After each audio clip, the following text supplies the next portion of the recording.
Hola, ¿qué pasa, gente de YouTube? ¿Cómo estáis? Aquí me veis jugando a NBA 2K12. Y hoy os tengo propuesto esto, el desafío de los mejores de la NBA, el de Michael Jordan, debido a que, bueno, ha sido sin duda el jugador más histórico de la NBA.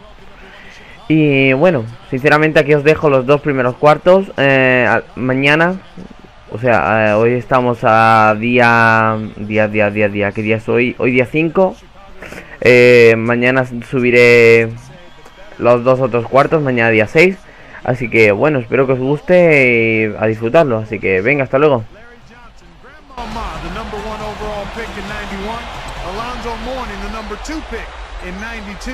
Strong, explosive, and fiery competitors. And of course, the question for the Hornets will be dealing with Scottie Pippen and Michael Jordan on the wings. We'll see how all that pans out. And as we look at this Bulls team, of course, we mentioned Michael Jordan and Scottie Pippen, the 6'2" B.J. Armstrong at point guard. And up front, Horace Grant and their center, Bill Cartwright. The lineup for the Hornets, 5'3" Muggsy Bogues running the show at the point guard. Kendall Gill in at the shooting guard. Wingate in at the 3, the small forward. And their talented young front court tandem, Larry Johnson out of UNLV and Alonzo Mourning out of Georgetown. And the rejection by Mourning. Well, that's a beautiful swat by Mourning. That's a regular sight anytime you watch Alonzo play. He's 6th all-time in blocks per game. Bogues, no good. So the Bulls will take it the other way. Now, guys, if you were trying to, in a nutshell, describe what made Jordan so special, what would you say? Well, a lot of attributes. I mean, his competitive spirit, his unique physical gifts. I mean, the guy was a tremendous basketball player. You add on top of that, tremendous athleticism as well. He's a guy who could jump, he was strong, tremendous drive and focus. I just think it was his combination of basketball skill and athletic excellence. And the fact that he was just so driven. I mean, you touched on it, Clark, but that guy wanted to win more than anything else in his life. And he approached every single day as a competition.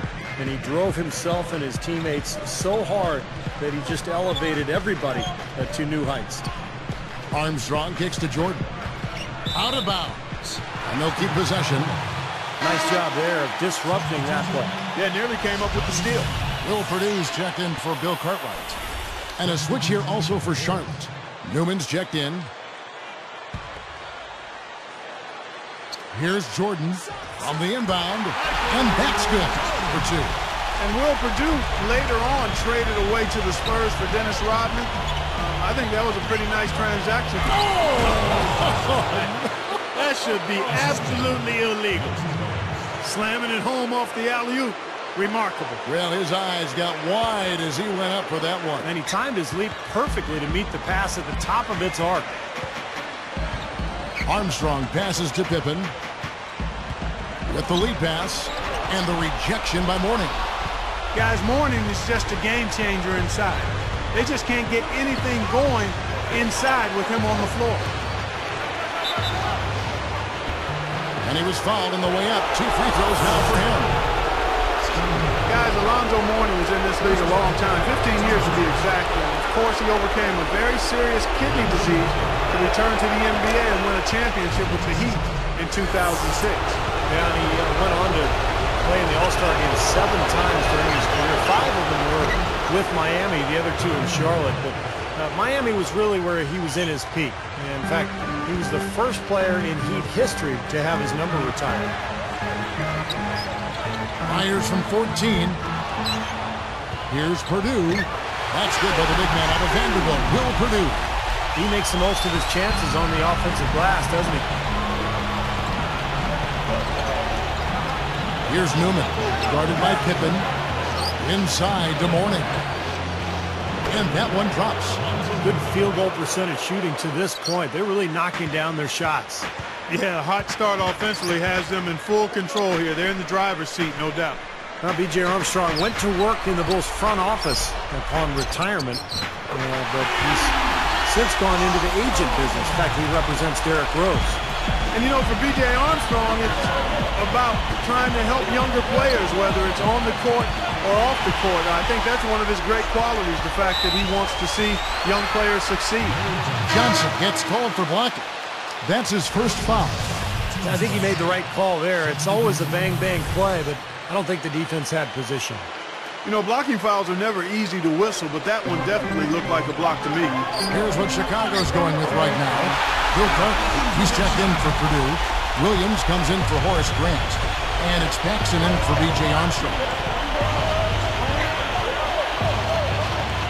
Here's Bennett, guarded by Paxson.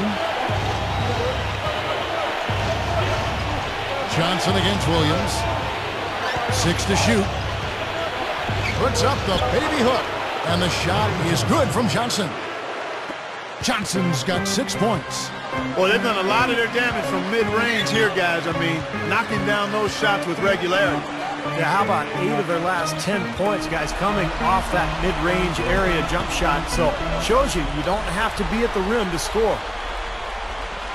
Williams, a screen on Curry. And 3 from Jordan. And he beat the buzzer, but it's no good. A free-flowing first quarter. Great scoring through 1. Hornets ahead, up 5. Just the start they wanted.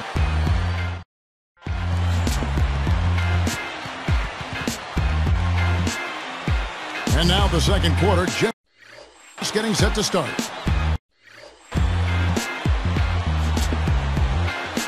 Well, Michael Jordan, there's not much you can say about him that hasn't already been said. I mean, you won't get much argument naming him the best player of all time. Great athletically and in terms of basketball skills. Some would say the greatest in any sport. 6 titles and the most decorated player in NBA history. Cartwright is out there with Williams. Then there's Pippen. Then it's B.J. Armstrong. And it's Paxson in at the point. That's the Bulls 5 as we get into the second quarter. Here's Bowes, looking for his first bucket of the game. Well, Jordan said he didn't believe in a single greatest player. He said that each era had its own greatest player, that the ones that had gone before him had made what he achieved possible. And I think there's some truth to that, guys, because it's so difficult to compare players of different eras. And yet, I think we'd all agree that Michael was the best. I mean, he was probably the greatest player of all time, and I haven't met many people who would disagree with that. From outside the arc, Armstrong gets the bucket. He's got 5. You know, guys, that's a shot B.J. Armstrong could always knock down. In one season, 92-93, he led the league in three-point percentage, shooting better than 45% from deep. Addison gets it to go. They can't seem to stop anybody inside. They got to know that if they don't make life tougher in the paint, their opponent is just going to keep going there. I mean, it's not like they'll get tired of all these in-close opportunities. Then for 3. And again, it's the Bulls from deep. The Hornets were a very tough opponent for the Bulls in the 92-93 season. The Bulls won the season series, but it was close. It was 3-2. Yeah, and Charlotte matched up really well with them, guys. It was very much a strength-on-strength situation. I mean, the Hornets had pieces in all the right places to take on the Bulls and give them trouble during that season. That's 10 straight points now coming in that mid-range jump shot area, guys. Yeah, it is, and they're picking their spots and finding holes in the middle of that defense to get those shots off, and I think that's very good discipline they're showing this year. Williams gets whistled for a loose ball foul. That's his first foul, and some changes for Chicago. Grant comes in for Williams, and it's Jordan in for John Paxson. Then for the Hornets, Morning's checked in for Green. Johnson comes in for Gaddison. And Bennett subbed in for Bowes. Morning backing down. Let's go. Scottie Pippen grabs the miss. Pippen was always the stopper for the Bulls. I mean, he could guard any position, 1 through 5. Steve, you were one of the fortunate few who played with Michael Jordan. How was he as a teammate? Well, Clark, he was incredibly demanding. I mean, he was such a leader, and he drove everyone so hard in practice on a daily basis. And it was not easy. I mean, he would get on you if he didn't think you were bringing it. So he really forced everybody to lift the level of their game. You look at their scoring. Mid-range jumpers account for 6 of their last 10 points. Well, defensively, they're doing a nice job of keeping them out of the paint, but you got to give them credit. They're knocking down shots. The Hornets pull it in. A tight game here, and neither team has been able to gain an upper hand on the backboards. Well, both teams really getting after it inside. It's been an interesting battle. Nice soft touch to drop that one in. Bulls trail by 7. Well, I know what it was like to play with Jordan, but Clark, what were your impressions of playing against him? Well, I didn't have to go head-to-head with him too much, but I didn't hear him talk a whole lot. I knew he was extremely competitive and a big-time point producer, that's for sure. I didn't get the wrath of his trash talking because by the time he was starting to do that on a regular basis, I was sitting courtside with the microphone. Time running down now at the end of the quarter. They could go 2 for 1 if they decide to. And I think that's what they need to do if the shot's there. Here's Johnson. Chicago grabs the miss. Pippen's got 3 rebounds now in this one. About 3 seconds between shot and game clock.